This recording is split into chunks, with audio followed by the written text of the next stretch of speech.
Hello again everyone, Tim with Tim's Computer. Got this gaming rig here on my bench. This has a little bit of a storyline behind it. I'll try to explain it the best I can. I'm really not sure what we're going to run across here. It's a little bit confusing. Basically the parts in this case are from his friend's old case apparently.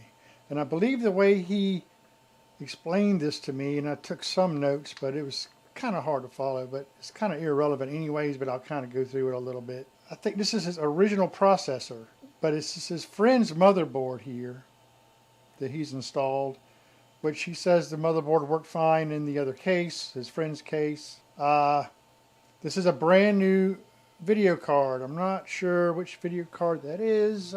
Quick look. Well, I'll look that up in a minute.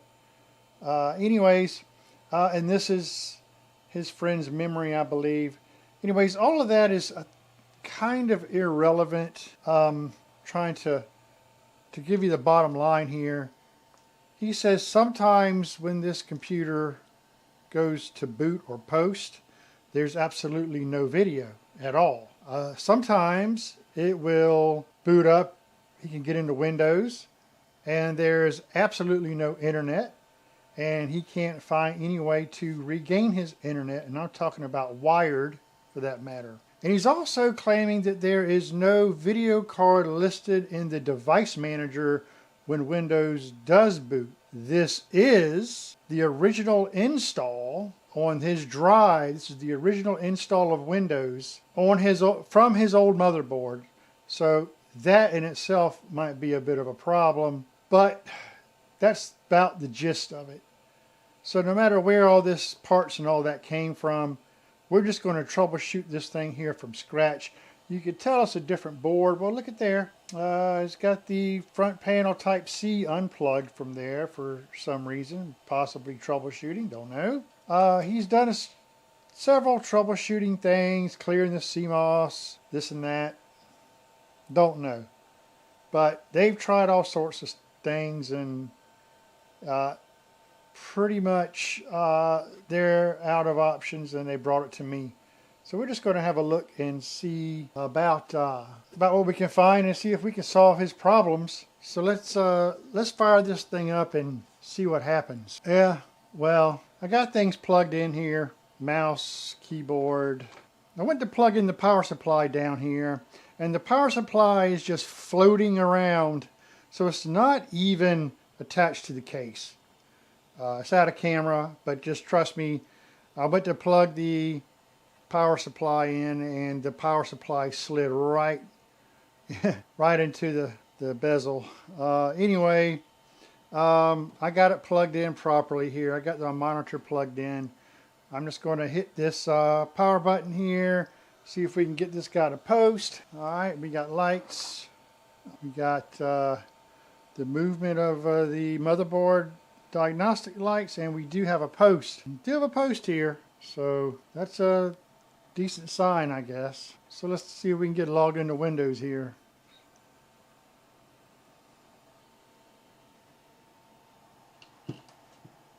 Okay, so we're into Windows. This gentleman says that he has no internet. So we'll close out some of these. What is this? This is some error. Okay, VPN, not worried about that, not worried about that. Windows cannot access apps, iTunes, not worried about that. Alright, see what this device manager looks like.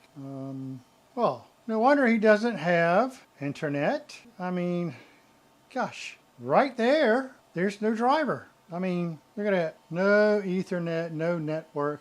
Now this guy even mentioned to me about the device manager. He said something about the video, no video card listed, display adapters. Yeah, Microsoft Basic display adapter. You know why that is, and it's because it's just the default Windows display driver. He can't go, it won't go and download the actual display driver because he doesn't have any internet, and he can't get internet. So I think this is going to solve his problems all the way right here with this. Bluetooth here, that's a driver thing. I guarantee you his video card will show up once we get the correct display driver installed, and we'll get all these motherboard drivers installed. To be honest with you, he really should do a fresh install of Windows on this computer, which is probably what I'm going to recommend. So I think this may be just a complete wipe and install of Windows.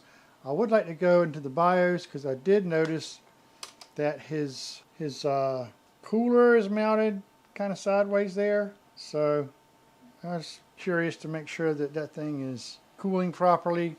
Probably is, but I think this is probably mainly his problems. Now, I don't know about why it wasn't posting. That was a little odd, but if it doesn't show itself on my bench after all my testing, then I can't fix that problem if it doesn't show itself.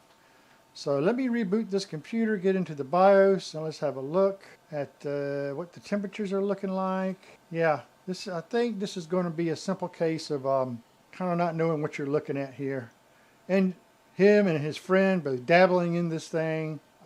Some of the basic steps in installing different hardware, motherboards, what have you, is knowing now. He probably would have had a hard time getting Windows installed, not getting past that Windows 11 forcing you to have internet. So that would have been interesting.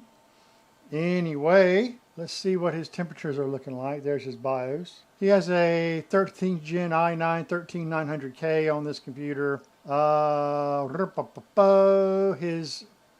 His CPU core is at 33C, so everything's good there. We'll just leave his cooler alone. Yeah, he's got 32 gigs of RAM. Yep, all of that. So all that looks all right. Storage, he has 2 drives. Anyway, all of his temperatures look okay. So I think I'm just going to call this guy and let him know here's what we need to do. And let him know what I'm going to charge to do it. And then we'll just kind of go from there. I mean, so look everyone, this is just a basic case of just, well, honestly, just not knowing what you're doing. Not knowing what you're looking at. I guarantee you I know exactly how all of these are showing up as unrecognized. So basically, like I said, he took his friend's motherboard, swapped that out for his motherboard that was in this case, then used the same drives without reinstalling Windows. Well, of course, that old Windows install here has all of the drivers for his original old motherboard. It doesn't have any of the drivers for his new motherboard. That does include the network, which, by the way, the generic network does get installed on a motherboard during Windows setup when you install Windows, which is what they skipped. That is why it doesn't have any network drivers. And it couldn't even get a video card driver, because this is just showing display adapters, and it just shows Microsoft Basic Display Adapter.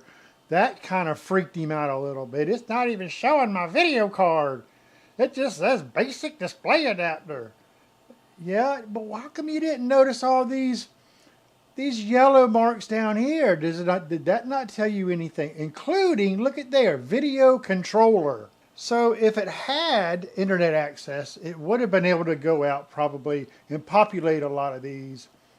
And then it would show his graphics card here. But, with as easy as it is nowadays to plug and play hardware, computer hardware, motherboards, processors, video cards, RAM, match them all up. Go on PC Parts Builder, buy your parts, put them all together, and boom, it works.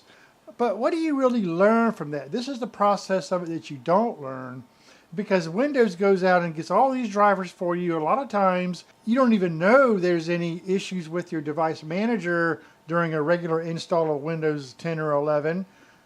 You have no reason to go in there because your computer is working just fine, which also, kind of makes for, in a certain sense, ignorant. And I'm not calling any of my customers or anybody out there ignorant, but ignorance is just not knowledge of something. It kind of cuts this part out of it to where you don't understand how these drivers work. And this guy and his buddies could not figure this out. This is pretty much a pretty basic part of computing are these drivers, and I recognize it right off the bat. So that is my little bit of a rant about how easy manufacturers are making it to build a computer. Yes, you can install parts, plug them in, and then, oh, let's just upgrade. I'm going to pull this part, swap it out for this part. Oh yeah, we could do this, and boom, hey, look, it turns on, or sometimes it doesn't even turn on. And then sometimes you don't have internet, and then they don't know what in the world's going on. They have no idea or have the knowledge to know where to go, which direction to go, and to troubleshoot this to correct the problems. And then it ends up on my bench, you know. And there's a process that I think if anybody wants to call themselves, a tech or think they're a tech, stuff like this, they really should know and have an understanding of. I really don't think anybody has any business messing with high-end parts such as this without even knowing the basics of computing here. Anyway, this is what the problem is. I'm going to call the guy, let him know. I'm going to recommend a fresh install of Windows. He probably just doesn't want the hassle of having to reinstall all of his games. Some of those games are on the other drive. There's 2 drives I found out in this computer. So we'll get to the bottom of that. But I would highly recommend him a fresh install of Windows. You may just be able to get the network driver going here on, and everything else will be fine. You can install from the website all the other drivers. Windows may go out and get those once I give it network. But I still would recommend a fresh, clean install if you're swapping motherboards. Anyway, I'll just stop right there for this video. I'm Tim with Tim's Computer Repair. See you soon.